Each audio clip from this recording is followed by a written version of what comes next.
Involvement in class, a la Shmoop. Alright, not all students are cut from the same cloth.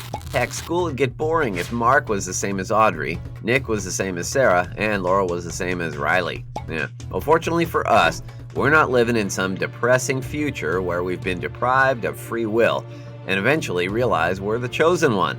And no matter how much we fight against our calling, we'll have to defeat the corrupt leaders currently running our world, all the while struggling to survive in the forest and juggling a very confusing love triangle that has us doubting everything we knew about ourselves.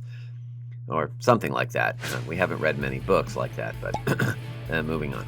Our classrooms are filled with unique personalities, which means some students will be 100% involved in class, answering questions and participating in every activity.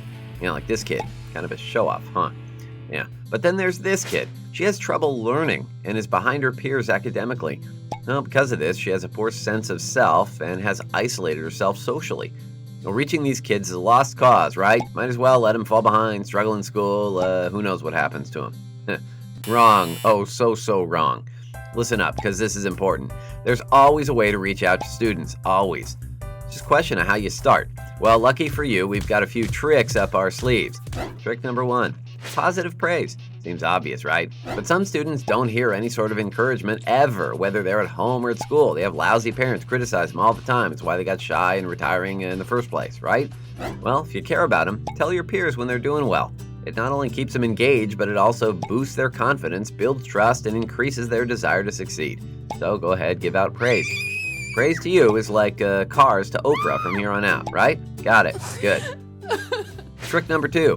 Notice someone struggling in class? Be their partner. Partners are great. Peanut butter, jelly, cookies, milk, bacon, eggs. Shoot, now we're hungry, yeah. All right, but a good partner can do wonders. If you know someone who's easily someone who's easily distracted, someone who needs extra help in class, or someone who's very timid, don't just ask your teacher if you can work with him. Your teacher can then assign buddies based on who they think will strengthen their partner's weaker areas and serve as a potential role model. Maybe our Type A student teaches this girl, remember her, how to take good notes and study efficiently. Her grades go up, she's participating in class, and hey, she's feeling a whole lot better about herself. Nice. The buddy system also helps you and your peers build a rapport with each other. And a good rapport will strengthen social skills and lower anxiety levels for all students. Trick number 3. Nonverbal cues.